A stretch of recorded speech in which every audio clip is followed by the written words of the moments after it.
pessoal, olá, mais uma vez, estamos de volta aqui para mais uma aula. Então, um bom dia para quem é de dia, para quem está estudando durante o dia, né? Boa tarde para quem está estudando à tarde, boa noite para quem está estudando à noite, boa sorte para quem está estudando de madrugada. Essa é a característica principal de você ter essa modalidade de ensino, né? O ensino remoto. O professor utiliza-se de algumas ferramentas, né? Nesse caso aqui são os vídeos gravados, então isso aqui é o que a gente chama lá na universidade, né, na pedagogia de atividade assíncrona, ou seja, eu não estou sincronizado com vocês, vocês podem estudar na hora que vocês puderem ou na hora que vocês preferirem.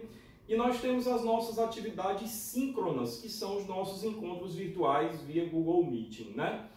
Nós estamos começando aqui o nosso último assunto, o último tipo de instalação predial de todas elas, né? Já vimos água fria, já vimos água quente, já vimos águas pluviais, esgoto. Finalmente, o que eu chamo aqui particularmente de IPCI, né? Instalações prediais de combate a incêndio, ok? Vamos direto ao que interessa, mas antes só uma coisa. Eu costumo dividir isso aqui em 3 assuntos, em 3 arquivos, tá? Um deles, a parte geral, apresentando aí conceitos, que é esse arquivo aqui, parte 1, introdução a instalações prediais de combate a incêndio. O outro, o segundo arquivo, já vai falar de uma parte específica, tá? Que é o sistema sob comando, que é o sistema de combate a incêndio que só age se alguém operá-lo, tá?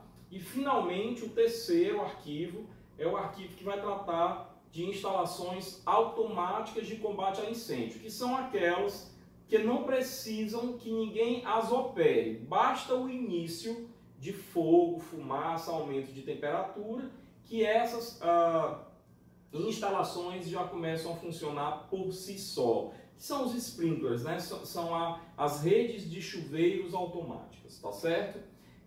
Eu estou querendo ver se eu consigo implantar aqui também mais um vídeo, não sei se eu consigo colocar agora, mas se não for agora, em breve vai ter, colocando algumas instruções técnicas, como eu pertenço, né, ao quadro de professores da UFESA, né, que é a Universidade Federal Rural do Semiárido, do Rio Grande do Norte, com as instruções técnicas do Corpo de Bombeiros desse estado. Tá? Entretanto, eu já antecipo você que é de outro estado, pode assistir e deve assistir esse vídeo, porque essas instruções técnicas em geral são no Brasil todo iguais ou muito parecidas, tá? E são ali oriundas das instruções técnicas do estado de São Paulo, do Corpo de Bombeiros do estado de São Paulo, ok? Então, a priori, nós vamos ter uma aula de hoje, não é uma aula longa, não são muitos slides, tá? Então a gente vai ver alguma introdução aí sobre instalações prediais de combate a incêndio. Vamos a elas. Então, primeiro, generalidades. Uma instalação de combate a incêndio tem a função de salvaguardar bens e vidas humanas. Uma vida humana salva já justifica o custo da instalação. Então, primeira coisa, há de se observar algumas questões a respeito desse parágrafo.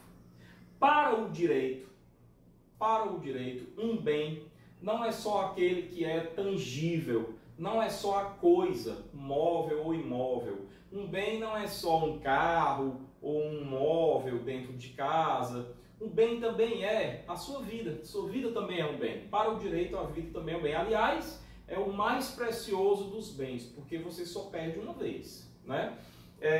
Mas não só a vida, mas a proteção ao estado físico do corpo humano também é um bem, tá? A salvaguarda do estado físico do corpo humano também é um bem. Então, você queimar-se no incêndio, você está perdendo ali de alguma forma a saúde. A saúde é um bem, tá? Então, aos olhos do direito, a saúde física ou mental, então eu coloco nesse grupo aí, por exemplo, um trauma que um incêndio pode causar, também é um bem. Então, quando eu falo aqui salvaguardar bens e vidas humanas, você nota que não foi um parágrafo escrito por um advogado, né? Ele escreveria salvaguardar bens, né? Principalmente o bem vida humana, tá? E uma vida humana salva já justifica todo o investimento. Nós estamos vivendo um momento nunca vivido no Brasil, na verdade nunca vivido no mundo. Nós estamos vivendo um momento de vigilância sanitária restrita, séria no mundo inteiro, uma pandemia, que é o mais alto grau, passa por uma epidemia, passa por uma endemia, nós estamos numa pandemia, tá? E dentro dessa pandemia, as preocupações aumentaram, né? A gente fica preocupado até de perder um outro bem ali, a liberdade, o direito de se locomover, de ver o mundo lá fora, né? Mas que durante essa pandemia, uma coisa foi muito discutida no Brasil, todos vocês perceberam, que quando, infelizmente, a doença, o Covid-19, chegou perto de nós, atingindo parentes e até levando embora, tirando a vida de parentes, esses números, o que até então a gente via pelos telejornais como números, eles passaram a ter nomes, né? Então, às vezes, a gente não se sensibiliza muito quando a vida é uma vida de alguém distante, porque isso é só mais um número na estatística. Mas quando isso começa a chegar muito perto da gente, aí vem a emoção, vem o trauma, traumatiza. Aí esses números viram nomes, né? E aí, essa frase, ela passa a ter muito sentido. Uma vida humana salva já justifica o custo, principalmente se for a vida do seu filho, da sua filha, da sua mãe, do seu pai, do seu parente, né? Então, o custo com instalação hidrossanitária de combate a incêndio é extremamente necessário.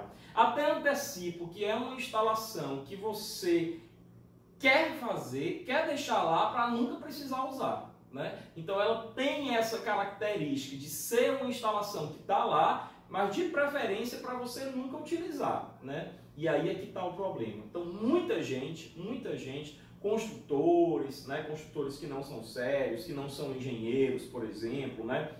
Proprietários de edificações que querem fazer reforma, mas dispensam esse aspecto de investir na instalação de combate a incêndio, muitas vezes não estão valorizando a própria vida, estão fazendo uma roleta russa com a sua edificação, tá? Então isso daqui tem que ser feito. A normatização, a legislação, ela indica quais são os lugares onde é obrigatória a instalação de combate a incêndio. Não é toda a edificação onde a instalação de combate a incêndio é obrigatória, tá? Mas também não é proibido que você instale a instalação de combate a incêndio, mesmo onde não for obrigatório, ok? Então vamos lá. Como se trata de uma instalação a qual se espera nunca recorrer, existe uma tendência ali, como eu acabei de explicar, de se desprezar a possibilidade do sinistro. O sinistro é um incêndio nesse caso, tá? O que conscientemente ou não procura justificar a economia com a execução de instalações inadequadas ou até com a não execução de instalações. Okay? Então, está dentro desse contexto que eu venho explicando. A engenharia de prevenção de acidentes, olha só, a engenharia de prevenção de acidentes, na verdade, a engenharia de segurança, a qual eu também sou engenheiro civil, né? Tenho mestrado em saneamento ambiental, doutorado em recursos hídricos e tenho, por enquanto, 2 especializações, uma em engenharia de segurança do trabalho e outra em avaliação de bens, onde na atividade pericial você realiza avaliação de bem imóvel, de edificações, enfim, patrimônio histórico, artístico, máquinas, equipamentos, meio ambiente e por aí vai, ok? Vamos para frente. Então, a engenharia de prevenção de acidentes consagra especial importância ao estudo da chamada proteção contra o fogo, tá? Para proteger contra o fogo devem ser adotados. Aí olha só o que é que eu estou colocando aqui, ó. Medidas de prevenção de incêndios e instalações de combate a incêndio. Existe uma diferença. Deixa eu fazer uma pergunta para vocês. Uma porta corta-fogo, ela, na opinião de vocês, é uma instalação que combate o incêndio? Ela vai reduzir o incêndio? Ela vai apagar o fogo? Uma escada anti-chama, tá? A escada de incêndio é uma proteção que combate o incêndio ou ela é uma medida para evitar que o incêndio se alastre naquele local? Então, note que existem medidas de prevenção de incêndio, tá? Normalmente são equipamentos que a edificação tem, materiais que se utilizam na edificação para não pegarem fogo, incomburentes, incombustíveis, tá? Não inflamáveis, né? E instalações de combate a incêndio, que são aquelas que efetivamente vão combater o incêndio. Então, no nosso curso, a gente vai considerar apenas as instalações de combate a incêndio. Veja, nós estamos falando de um curso chamado Instalações Hidrossanitárias, né? Então, a gente vai trabalhar aqui com as instalações de combate a incêndio. A gente vai falar até de extintores, né? Um extintor de CO2 não é um extintor de água, mas é uma instalação de combate ao incêndio, tá? Agora, a gente não vai falar dessas medidas de prevenção contra incêndio, não nessa disciplina. Lá na disciplina de projeto de instalações hidrossanitárias, que aí você vai ter que realmente fazer um projeto contra incêndio completo, baseado nas instruções técnicas do Corpo de Bombeiros do seu estado e na legislação, nas NBRs que nós temos, que são a nível de Brasil, a nível nacional, aí sim a gente vai ter que atender o projeto para aprovação do Corpo de Bombeiros. Então lá na disciplina de projeto a gente vê isso, mas aqui na disciplina de instalações hidrossanitárias não, a gente vê apenas as instalações de combate a incêndio. Então veja o que é que eu escrevi aqui, devem ser considerados medidas de prevenção de incêndios, devem ser consideradas desde o projeto arquitetônico. O confinamento do incêndio pelo uso de portas corta-fogo, o uso de materiais incombustíveis, a previsão de saídas de emergência, instalações elétricas com dispositivos de segurança, sinalização luminosa, sinalização sonora, afinal de contas, podem existir pessoas com deficiências auditivas ou visuais, né? Tudo isso daí são medidas de prevenção de incêndio. Agora veja, quando eu coloco aqui, ó, instalações de combate a incêndio, aí eu tenho, compreendem as que objetivam, olha só os objetivos da instalação de combate a incêndio. Detectar, pessoal, bote no papel esse verbo aí, anote esse verbo, detectar, informar onde se iniciou o incêndio, então detectar, informar, tá? E debelá-lo, combatê-lo até apagá-lo, até terminar o incêndio, tão logo surja, evitando que o incêndio se propague, restringindo, portanto, os prejuízos, impedindo ou minimizando o risco de pôr a vida dessas pessoas a perder.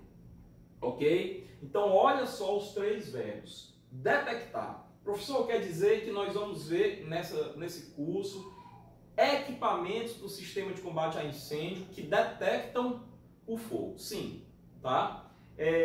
Informar. Então, nós vamos ver equipamentos também nesse sistema que vão avisar que algo está acontecendo, como, por exemplo, um aviso sonoro ou um aviso luminoso.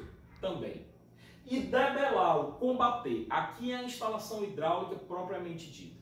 Ok? Então, quando eu falo de incêndio, eu não falo apenas de uma instalação hidráulica. Eu falo da instalação hidráulica, eu falo de um sistema de aviso, eu falo de um sistema de combate, de detecção e falo também de sistemas de proteção, como as portas corta-fogo, as saídas de emergência, as escadas de incêndio e tudo mais. Porém, aqui a gente não vê essa parte, tá? Bom, nesse capítulo, portanto, veremos apenas as instalações contra incêndio, ficando as medidas de prevenção para serem consultadas em obras de literatura de higiene e segurança do trabalho, por exemplo.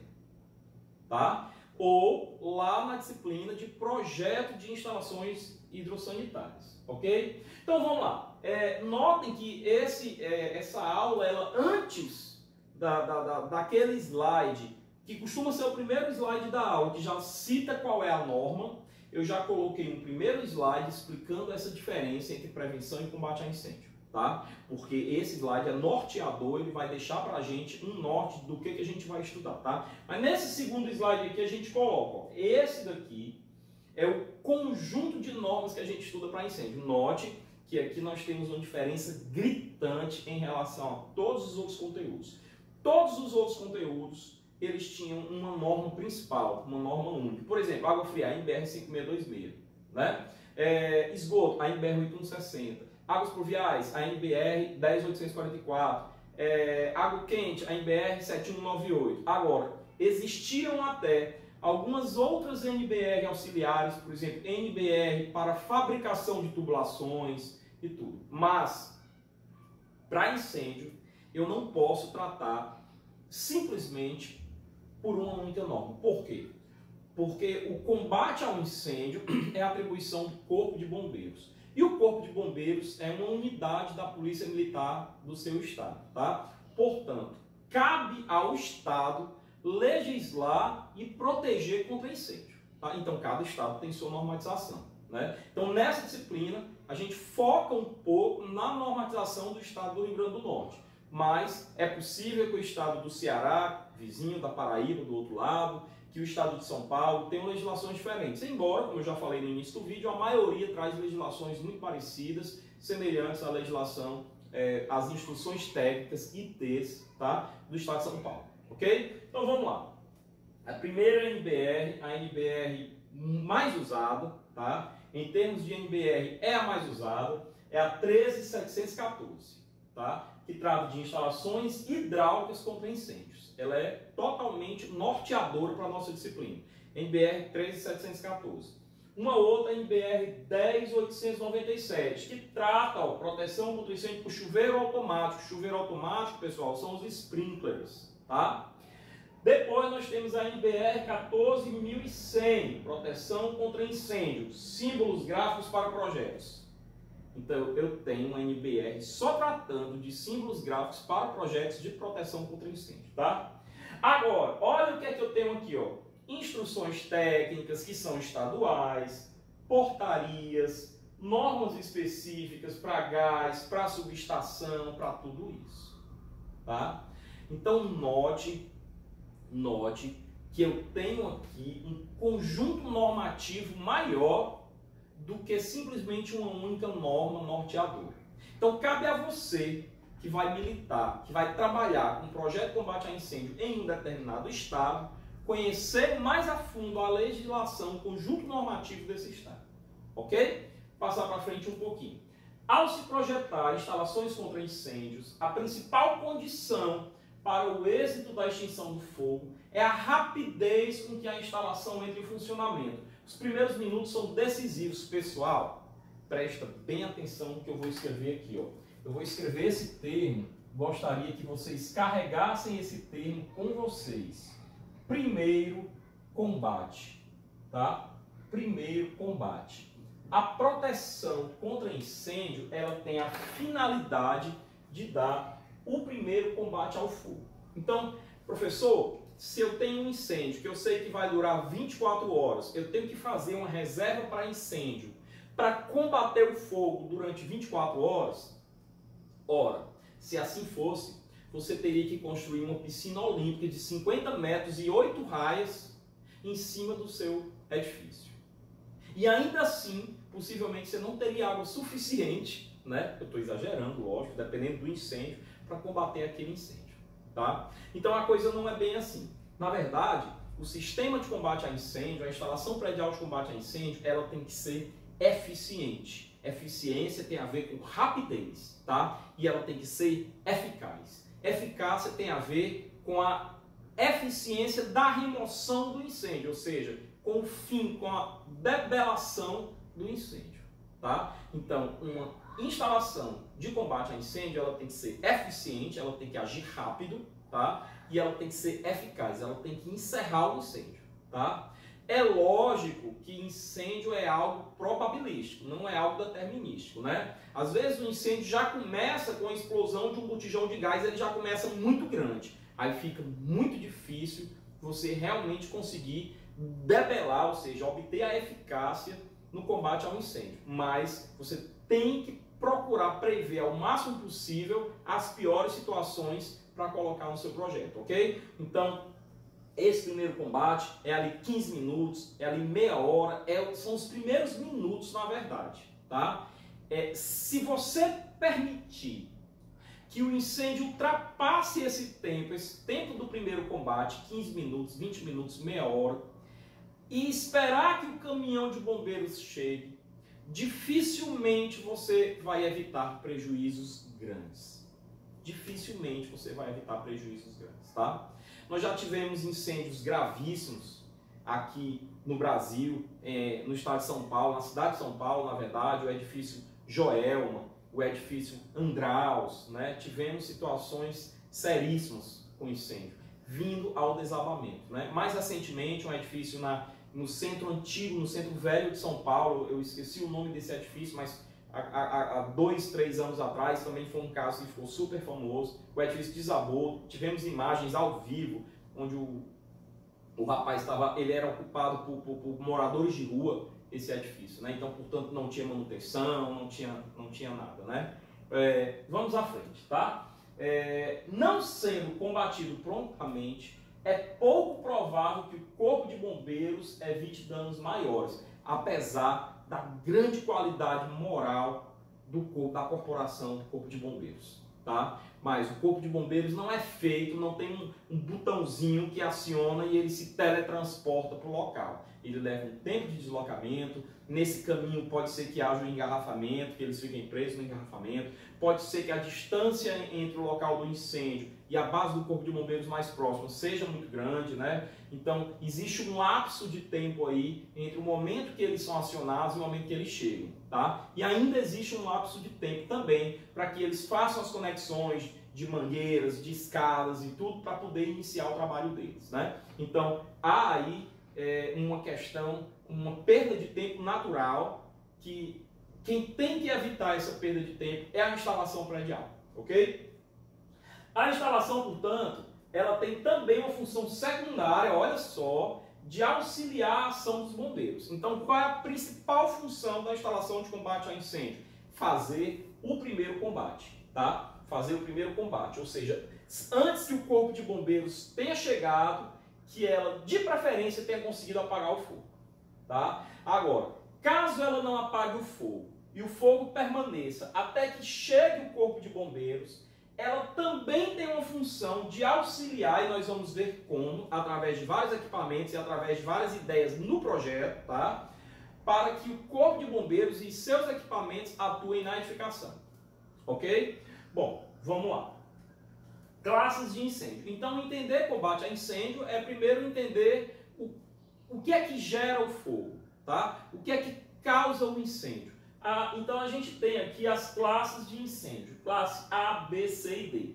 Note, eu vou ler aqui a primeira e a segunda. Depois que eu ler a primeira e a segunda, eu faço algumas observações para vocês. Olha lá. Classe A. Fogo em materiais comuns, de fácil combustão, com a propriedade de queimar em sua superfície e em sua profundidade, tá? Deixando resíduos. Por exemplo, madeira, tecidos, lixo comum, papel, fibra.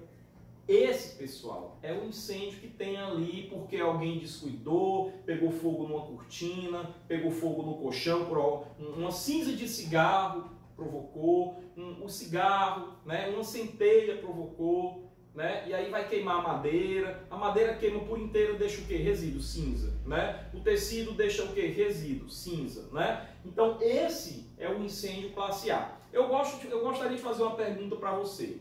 Eu posso combater o incêndio num colchão, o incêndio numa cortina, o incêndio num móvel de madeira com água? Posso? Quero que vocês me respondam isso daí lá na nossa aula do nosso encontro virtual. Embora daqui a alguns segundinhos essa resposta vai estar indo lá para vocês, né? E também já está óbvio a resposta, tá? Agora, olha a classe B. É o fogo em inflamáveis, em líquidos inflamáveis, por exemplo, que queimam somente em sua superfície, não deixando resíduos. Pessoal, se você colocar um pouquinho de álcool, álcool gel ou álcool, colocar num copo, ele vai queimar só a superfície, né? Se você tivesse ali mergulhado ali dentro, você não morreria queimado. Ele queima só na sua superfície, tá? Eu gostaria de fazer uma pergunta para vocês. Postos de gasolina trabalham com esses inflamáveis, portanto, o tipo de incêndio que pode acontecer num posto de gasolina, normalmente é um incêndio de classe B.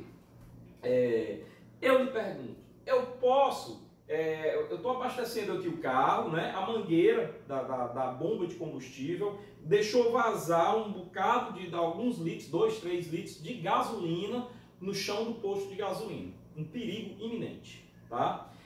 Eu gostaria de fazer uma pergunta para vocês. Será que se eu jogar um balde d'água nesses 2 litros de gasolina, eu vou estar protegendo, reduzindo, eliminando o risco de ocorrer um incêndio por conta disso, por conta dessa minha ação? Será que eu vou estar eliminando o risco? Veja, você estudou na química, lá na sua infância, na sua adolescência, na escola, e estudou na universidade também, que a água e o derivado de petróleo ou álcool não se misturam, né? Então eu tenho aí uma mistura heterogênea, ok? Eles não se misturam, tá? O menos denso fica em cima, que é a gasolina. O mais denso fica embaixo, tá? Se eles não se misturam, o que é que vai acontecer? Na hora que você joga um balde d'água, o que você vai estar espalhando, o que você vai estar fazendo é espalhando essa gasolina em todo o local até onde a água conseguiu ir. Ou seja, você vai estar piorando a situação. Como a gasolina fica em cima, se você jogar um palito de fósforo, ela vai queimar ainda na sua superfície, tá? Então não é jogando água que você vai conseguir retirar aquela gasolina dali, tá? Ou evitar o risco de incêndio a partir dessa gasolina. É jogando um balde de areia, tá? Então, você prestar atenção, você vai sair desse vídeo, você vai no posto de gasolina, você vai ver que alguns postos de gasolina tem ali um balde de areia, tá? Você joga esse balde de areia, por exemplo, isso é uma medida mais rudimentar, tá? Você já vai estar colocando aquela gasolina para dentro da areia. E ali, naturalmente, com a temperatura, ela vai evaporar, tá? Então, você elimina o risco de incêndio aí, jogando o balde de areia, e você circunda essa gasolina limitada pelo limite da areia. Você não espalha essa gasolina, né? Então, vejam que eu tenho aí algumas diferenças, né? Eu não posso combater um fogo em inflamáveis com água, por exemplo. Então, a intenção de classificar o incêndio em classes é saber com qual ferramenta, com qual substância eu vou combater aquele incêndio. E isso é algo que não só o Corpo de Bombeiros tem que saber, mas o projetista de instalações tem que saber, mas qualquer dono de casa, qualquer morador de edificação também deve saber, né? Porque se houver um curto-circuito na sua tomada, é eletricidade, você não vai jogar água, você vai ter um incêndio classe C. Veja o incêndio classe C qual é. Fogo em equipamentos elétricos energizados, motores, geradores, transformadores, reatores, computadores, aparelhos de ar-condicionado, TVs, etc., circuitos internos da parte elétrica da edificação, né? Você vai jogar água na energia elétrica? Não, pelo amor de Deus. Né? Então você tem que entender qual é a classe de incêndio para que você saiba qual é a substância correta ou as substâncias corretas que você pode utilizar para debelar aquele incêndio. Olha a classe D. Fogo em materiais piróforos e suas ligas. Piróforos são os fogos de artifício, né? Magnésio, sódio, potássio, alumínio. Inflamam-se em contato com o ar ou produzem centelhas e até explosões quando pulverizados e atritados, a pólvora, por exemplo, né? Então, onde que você pode ter incêndio provocado pela classe D? Depósito de fogos de artifício.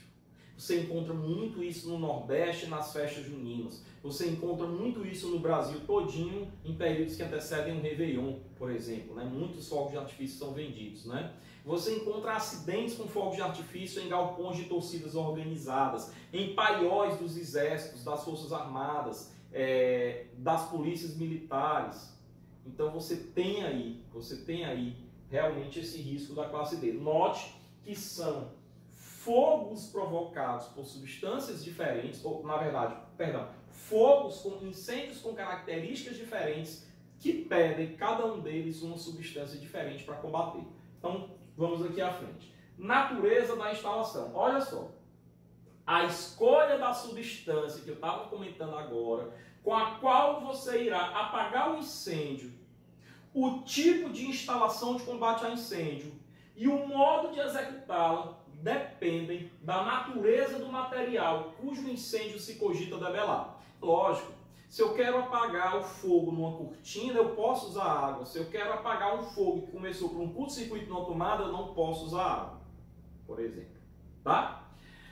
A materiais combustíveis cujo incêndio pode ser apagado com diversas substâncias. É o caso da madeira, mas há outros materiais cujo incêndio só pode ser contido e apagado com produtos especiais. Tá? É o caso do álcool, dos solventes, do gás liquefeito de petróleo, GLP, tá? Que é o gás de cozinha, e outros.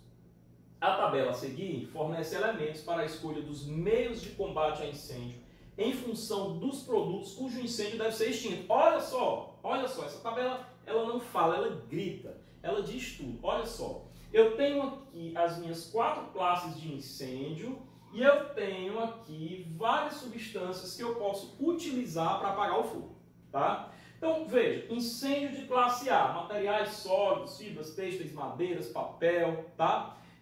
Pode ser apagado com água em jato denso.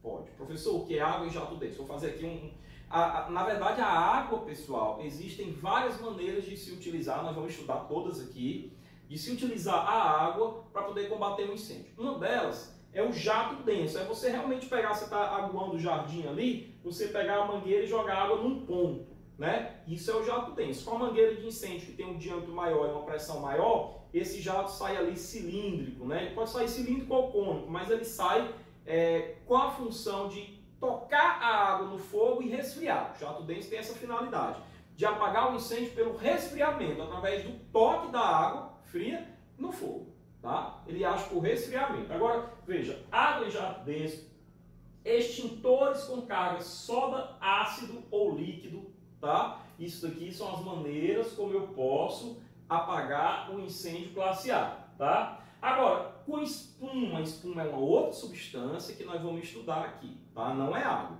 tá? E ela não age, portanto, ali pelo resfriamento propriamente dito, tá? Então, também, sim, tá? Também posso.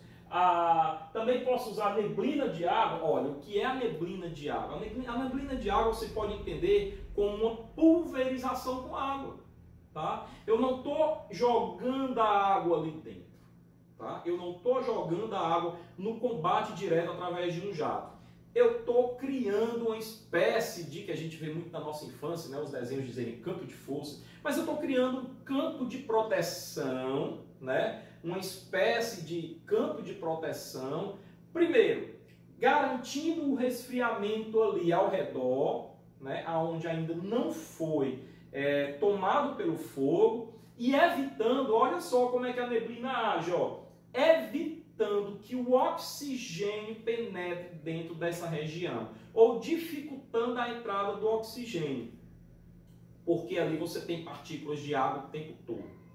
Então, reduzindo a entrada de oxigênio nesse ambiente, você automaticamente apaga o fogo por falta do elemento oxigênio, tá? Então, a neblina de água, ela sufoca o fogo, tá? Ela asfixia o fogo, ela não combate por resfriamento. Então, eu estou usando água aqui e aqui de 2 maneiras diferentes, atuando de 2 formas diferentes, tá? Aqui eu também posso usar, ó, gás carbônico. Eu não falei antes, mas os famosos extintores de CO2, os mais utilizados, né? E o gás carbônico tem uma maneira muito bacana, que nós vamos estudar como é que ele apaga o incêndio, tá? Como é que ele combate. Então eu posso, o fogo na cortina, utilizar gás carbônico? Posso, tá? Gás carbônico, extintores e instalações fixas. E finalmente o pó carboquímico, o pó químico seco, tá? Extintores e instalações físicas. Tudo isso aqui, ó, para um incêndio do tipo A, eu posso usar qualquer um. Lógico, tem alguns aqui que são mais caros para eu combater, né? Outros são mais baratos. Agora, veja líquidos inflamáveis. Eu posso usar água? Não. O resto eu posso. Por quê? Porque a água vai espalhar, vai diluir e vai aumentar a atuação do fogo, tá? C. Maquinaria elétrica, né? Incêndios de classe C. Eu posso usar água? Lógico que não. Eu posso usar espuma? Não, só posso usar os outros. E neblina de água com observações. Porque, professor, a água ela conduz a eletricidade. Mas a neblina, nesse caso aí, seria mais para atuar ao redor. Eu não usaria. Mas eu posso usar com observações, né? Seria para resfriar os redores, os arredores, onde não... o incêndio não penetrou, tá? Seria para evitar a entrada do oxigênio, para sufocar o fogo, tá? Mas mesmo assim não é o mais indicado. Agora, sem contraindicações, sem asteriscos, o que é que eu posso utilizar? Gás carbônico e pó carboquímico. É o pó químico seco. A gente chama pó químico seco, que é esse pó carboquímico. Professor, e os gases inflamáveis sob pressão? Aqui existe, só fazendo uma observação, existe uma NR, tá? Uma norma regulamentadora do Ministério do Trabalho e Emprego, que a gente estuda muito na engenharia de segurança, que trata disso, que trata de vasos de pressão, tá? E ainda mais quando eu trabalho com líquidos inflamáveis, ok? Então tem todo um cuidado aqui. O Corpo de Bombeiros é uma corporação que estuda muito essas NRs, essas normas regulamentadoras de segurança, tá? Mas eu não posso usar a maioria deles, ó. Eu só vou poder usar para combater os gases inflamáveis sob pressão, os pirófanos, né, por exemplo, o pó químico seco, tá? Então, diante dessa explanação, eu passo a ter uma noção maior do que eu posso utilizar para combater determinado incêndio.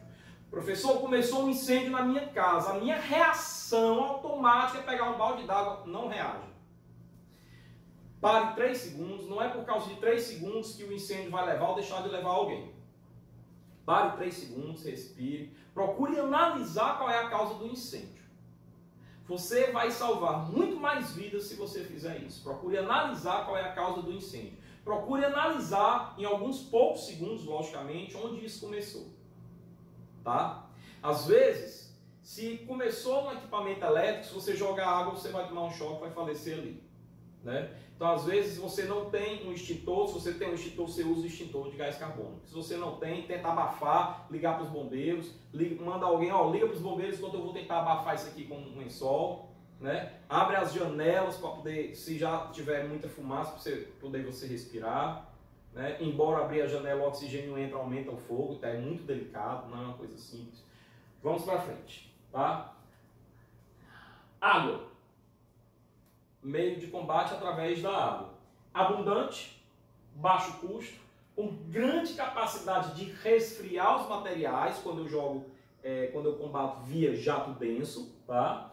Absorve calor e apaga incêndio. Então tem grande capacidade de resfriar os materiais, de absorver calor e de apagar incêndio. Só que a água eu posso utilizar de várias maneiras. O jato sólido ou denso, como eu já expliquei, são as mangueiras dos bombeiros, canhão, né? Quando ela atua num ponto, né? Aspersão, os sprinklers, que são quem? Os chuveiros automáticos, as redes de chuveiros automáticos. A água ela é pulverizada, olha só, ela forma uma espécie de cilindro, uma espécie de esfera, né? Ela forma um chuveiro sobre o local do incêndio e o vapor da... Olha que interessante, olha como é que o sprinkler age. A água sai do sprinkler na forma líquida, mas o calor, obviamente, quando começa a evaporar essa água, começa a ter uma região de vapor ali. Isso impede o oxigênio de entrar naquela região e há um abafamento do fogo. Então essa é a finalidade do sprinkler. A finalidade do sprinkler não é combater o fogo naquele ponto, não é uma mangueira. Tá? É a aspersão. E o vapor d'água formado com a água aspergida constitui por si uma barreira à penetração do oxigênio. É dessa forma que os sprinklers agem, por aspersão, não por jato denso ou sólido. Tá? Emulsificação com água. Óleos combustíveis, lubrificantes, tintas, vernizes e alguns líquidos inflamáveis tornam-se incombustíveis, ou seja, eles não pegam mais fogo, tornam-se não inflamáveis, né, por meio da formação de uma emulsão temporária com a água sobre sua superfície. Tá? Facilita, mas tem que ter cuidado porque isso aqui tem que ser a forma como é usada por alguém treinado, né? Alguém do Corpo de Bombeiros, por exemplo. Tá? Pulverização ou nebulização. É recomendado para proteção contra incêndio em gases liquefeitos derivados do petróleo, como propano, propileno, butano. Pulverização. Veja a espuma. O sistema denominado espuma mecânica é aconselhado para líquidos inflamáveis, incêndio classe B, tá? Derivados de petróleo e solventes, e consiste no lançamento sobre o local do incêndio de considerável quantidade de espuma. Aqui você tem o bombeiro lançando a espuma, em pouco tempo isso aqui apaga. Tá? Gás carbônico, CO2. Olha só a atuação do CO2. Olha só. É um gás inodoro, não tem odor, incolor, não tem cor, portanto você não vê, não sente o cheiro, não sente a presença dele. 1,5 vezes mais pesado que o ar, portanto ele desce, tá? Mau condutor de eletricidade, não transmite eletricidade, ou seja, eu posso então apagar um incêndio classe C. Só uma observação. Posso então apagar o incêndio classe C, maquinaria elétrica, tá? O B tá aqui, ó, líquidos inflamáveis, né? São os dos postos de gasolina, tá? Voltando ao assunto. Então eu posso apagar um incêndio classe C com ele, porque ele não é condutor de eletricidade, tá? Não é tóxico nem corrosivo. Você não vai, por exemplo, morrer envenenado, intoxicado. Entretanto, olha só, é um gás extremamente frio, extremamente gelado. Então, ele lançado diretamente numa pessoa, ele pode queimar a pele da pessoa pelo frio. E lançado nos olhos, ele pode cegar uma pessoa.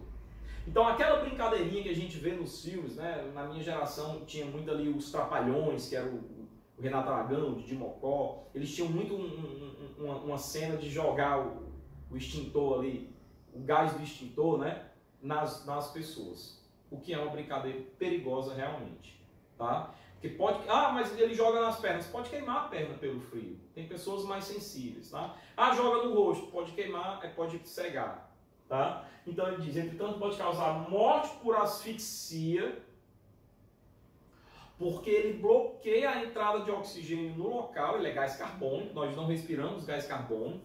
Então, eu tenho a morte por asfixia, ele pode cegar e produzir queimadura na pele pelo frio. E o interessante do gás carbônico é o seguinte, ó, eu vou ler o que está escrito aqui, eu não vou ler o que está escrito aqui, eu vou explicar. O gás carbônico, dentro do cilindro, ele está comprimido de 450 vezes, ou seja, ele se expande ao sair do cilindro 450 vezes, ele ocupa uma área enorme. Tridimensionalmente falando, ele ocupa um volume enorme, tá? Nesse lugar, nesse volume, nessa região onde o gás carbônico vai ocupar, ele vai impedir a entrada do oxigênio, então ele vai abafar o fogo, é por isso que eu uso essa analogia, ele vai asfixiar o fogo, tá?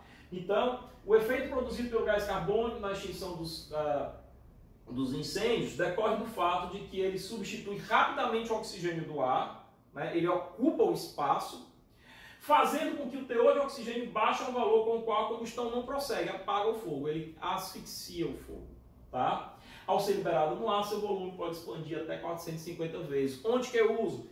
Incêndio classe A. Então, por exemplo, onde tem tipografias, arquivos, filmotecas, bibliotecas, museus, caixas fortes, navios. Mas recomenda-se também onde tem incêndio classe C. Então, centros de processamentos de dados, laboratórios de informática, escritórios altamente informatizados, tem que ter lá um extintor de gás carbônico, né? Então, centros de processamento de dados, instalações de computadores, transformadores a óleos, incêndio classe B,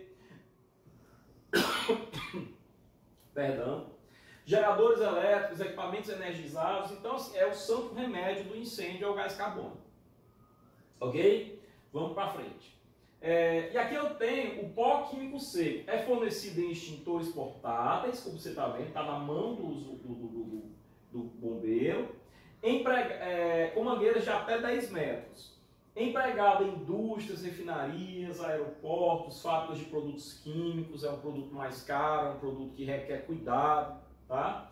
O produto químico básico é o bicarbonato de sódio micropulverizado, tá? Que tem ali essas mesmas características do gás carbônico em termos de abafar, em termos de resfriar, tá? Bom, combate a incêndio com água. Aqui é só para dizer o seguinte, eu posso combater com água, olha só, isso aqui já é uma classificação de como que eu vou fazer os próximos 2 vídeos. O próximo vídeo vai ser sobre isso aqui, ó, sobre essa parte verde, sistema sob comando. O que é o sistema sob comando? Afinal de contas, a nossa disciplina é instalações hidrossanitárias, né? Então, é combate a incêndio com instalações hidráulicas, né? O que é o sistema sob comando? O sistema sob comando é aquele que só vai agir mediante a atuação de alguém, tá? Se eu estiver utilizando o equipamento, se eu pegar o equipamento e acioná-lo, ele é sistema sob comando, ok? E tem o sistema automático. O que é o sistema automático? Na hora que ele percebe o aumento de temperatura, a fumaça ou o fogo, ele entra em ação, ok? Ele independe da ação de alguém para ligar o sistema, ok? Sistema sob comando. Os hidrantes, hidrante ou tomada de incêndio, os vários tipos de hidrante, hidrante de passeio e tal, e as mangueiras de incêndio. Sabe aquelas, você que mora em prédio, sabe aquelas caixas de incêndio que ficam nos pavimentos dos corredores? Pois é. Nos corredores dos pavimentos? Perdão. Pois é. Aquilo ali é a caixa de incêndio. Nela o que é que você tem? Você tem uma mangueira de incêndio e você tem um ponto de água, que nós vamos explicar o nome desse ponto, tudo direitinho, para você poder conectar a mangueira e apagar o incêndio na região próxima. Tá? Note que a caixa de incêndio, a mangueira de incêndio ou o hidrante, ele só vai entrar em funcionamento se alguém for lá, abrir a portinhola, conectar a mangueira e acionar. Sistema automático. O sistema automático, eu vou resumir isso daqui tudo nos sprinklers, ok? Que são o sistema de chuveiros automáticos, ok? Chegamos aqui para falar um pouquinho mais, lembrando que vai ter um arquivo, né, que é a terceira aula, só para tratar de sistema automático, que são os sprinklers, ok? Mas veja, o sistema é classificado como automático, é dito como automático, quando o afluxo de água, a vazão de água, o aporte de água, que chega ao ponto de combate de incêndio, se faz independentemente de qualquer intervenção de um operador. É automático. Tá? Conforme o tipo, os dispositivos podem ser acionados quando se atinge determinada temperatura ou ainda na presença de fumaça. Tá? Como eu tenho falado, temperatura, aumento de temperatura, fumaça ou fogo. Tá bom? Os sprinklers ou aspersores automáticos de água, também conhecidos como chuveiros automáticos, que eu já venho falando essas denominações todas ao longo dessa aula. Os pulverizadores e os sistemas de inundação são ali os sistemas automáticos, os diversos tipos de sistema automático. Tá? A gente resume tudo no sprinkler. No final das contas, o que a gente vai dimensionar é a rede de sprinkler. Tá? Simultaneamente ao acionamento do sprinkler, deve haver um sinal de alarme sonoro e luminoso. Vejam que aqui a gente remete os primeiros slides da gente, quando nós falamos que o sistema de combate a incêndio ele tem a função de debelar, de combater, mas ele também tem a função de avisar. E tem a função de localizar. Sabe o que é que isso significa, pessoal? Que esse sistema, o aviso, ele é todo conectado ao ponto onde o incêndio, ou aos vários pontos, né, da instalação, mas no ponto onde o incêndio começa, que aquele sprinkler daquele local rompe sua ampola, liberando a água, naquela região eu passo a ter um aviso sonoro, que vai depois avisar para todo mundo da edificação que está tendo um incêndio. Aviso sonoro e aviso luminoso. Mas o combate vai acontecer no ponto onde o incêndio aconteceu. Não é a rede toda que vai ser liberada. Tá? Ok. Aqui eu tenho algumas imagens de sprinklers, tá? Deixando evidente aí que eu tenho vários tipos de sprinkler. Eu tenho um sprinkler que aponta para cima, eu tenho um sprinkler que aponta para baixo, eu tenho um sprinkler lateral, tá? Tem vários tipos de sprinkler. Eu tenho um sprinkler embutido, tá? Que saca sozinho na hora que começa o incêndio. Nós vamos ver aí as classificações. O outro tipo de sistema, aquele que não é automático, é o sistema sob comando.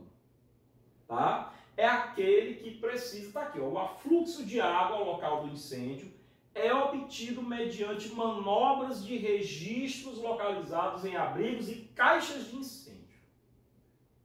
Tá? Então, na caixa de incêndio, em cada pavimento eu tenho uma mangueira e um hidrante, que é uma coluna, que a gente chama de coluna de incêndio. Não tem a coluna de água fria? A gente vai ter uma coluna de incêndio, que é ligada em cada pavimento às várias caixas de incêndio que tem naquele pavimento. Ok?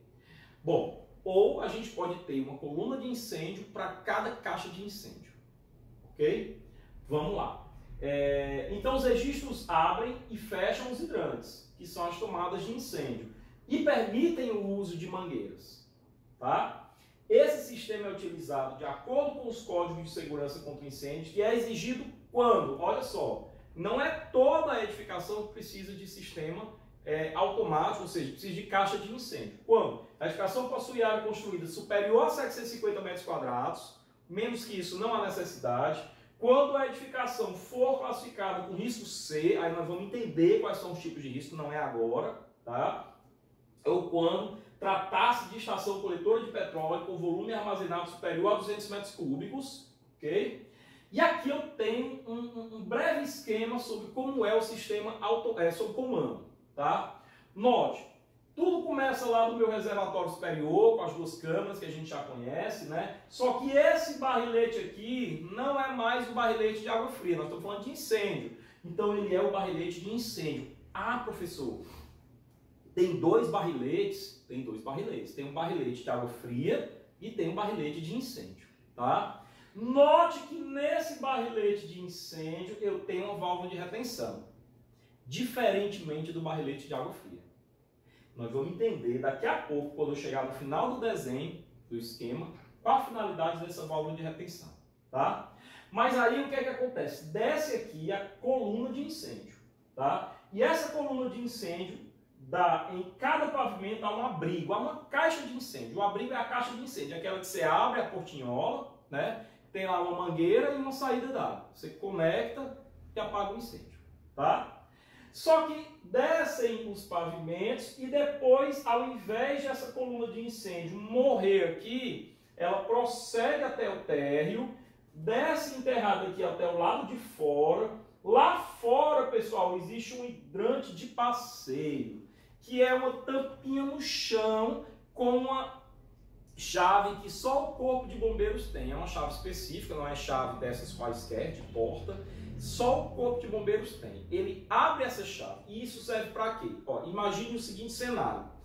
Você tem um incêndio muito severo e toda a água que você tinha nos reservatórios acabou, né? Mas o corpo de bombeiros chegou. Na hora que o corpo de bombeiros chega, ele chega lá com o caminhão-pipa dele, né, que tem uma bomba pressurizada.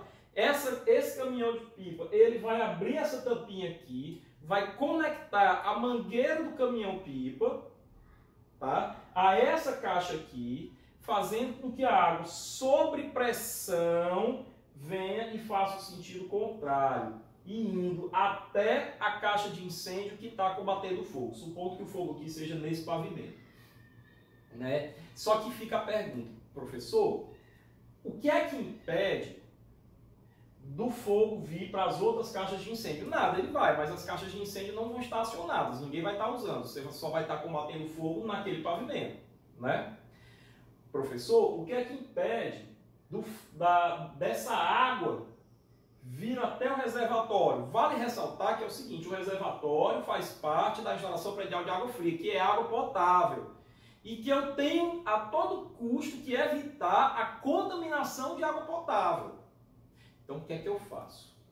Como eu não conheço a qualidade da água do caminhão, do carro-pipa, que, aliás, uma coisa eu posso te garantir, essa água do carro-pipa do bombeiro não tem o compromisso de ser água potável, porque ela não tem a finalidade de ser consumida para o abastecimento. Ela tem apenas o compromisso de apagar o incêndio. Então essa água normalmente é uma água que não vem tratada, ela é tirada in natura de um reservatório, de um corpo hídrico. tá? Então, o que é que eu faço? Eu coloco aqui uma válvula de retenção para evitar que essa água, que não é de boa qualidade, que ela no mínimo não tem a qualidade de potabilidade, que ela entre no reservatório. Por isso que eu não posso, em hipótese alguma, esquecer de colocar, de prever essa válvula de retenção aqui, logo na saída do barrilete. Ok? Para frente. Aqui é uma novidade interessante que a gente vai ver. O que é que eu tenho nessa imagem? Eu tenho aqui as minhas caixas de incêndio em cada pavimento. Então, em cada pavimento eu tenho uma, duas, né? Tá aqui a saída da água, tá aqui a mangueira, né? E eu tenho uma coluna e eu tenho outra coluna. Só que aqui, diferente dessa concepção onde a água vem do reservatório superior e vem no sentido descendente, nota-se que aqui eu tenho uma bomba e que essa bomba vai fazer com que a água venha no sentido ascendente. Então anote aí, vai ter uma novidade que nós vamos falar no próximo vídeo, nós vamos falar muito sobre essa novidade, é a bomba de incêndio. A bomba de incêndio. Ah, professor, então tem uma outra bomba que não é aquela bomba de recalque que nós dimensionamos ela em instalações prediais de água fria. Não, não é. É outra, que inclusive tem a obrigação de ser todo pintado de vermelho. Tá? A instalação de combate a incêndio aparente tem a obrigação de ser toda pintada de vermelho. Inclusive bomba, tubulação e tudo. Tá? Então note que vai ter uma outra bomba que é a bomba de incêndio e que é dimensionada para o incêndio, não é dimensionada para o consumo de água. Então ela em nada tem a ver, ela pode ter uma caracterização, uma potência totalmente diferente, uma altura manométrica, uma vazão totalmente diferente daquela que você dimensionou para o consumo de água. Ok? Então, portanto, isso aqui é outra bomba. Professor, eu noto nessa imagem que aqui tem duas bombas.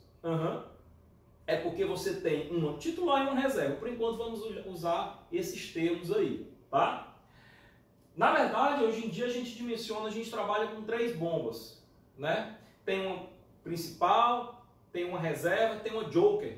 A gente chama bomba joker, é uma bomba coringa, né? Que ela serve para ser ligada a qualquer momento, tá? E 3 por quê? Porque eu preciso ter diferentes fontes de energia para o funcionamento da bomba. Já imaginou se essas duas bombas são bombas elétricas que dependem da instalação elétrica e que o incêndio destruiu a instalação elétrica? Pronto. Tragédia anunciada. Então você tem uma outra bomba, nos projetos atuais, você tem uma outra bomba que usa um combustível diferente da eletricidade. Tá? Bom, aqui eu tenho a caixa de incêndio, pessoal. A caixa de incêndio, eu tenho a mangueira, tá aqui a mangueira, né? O esguicho, e eu tenho aqui o meu hidrante, tá? Isso aqui é a coluna de incêndio, tá ok? Então, ó, é o ponto de tomada d'água provido de registro de manobra, tá aqui ele, tá? E união tipo engate rápido. É colocado nas caixas de incêndio juntamente com a mangueira e o esguicho, tá?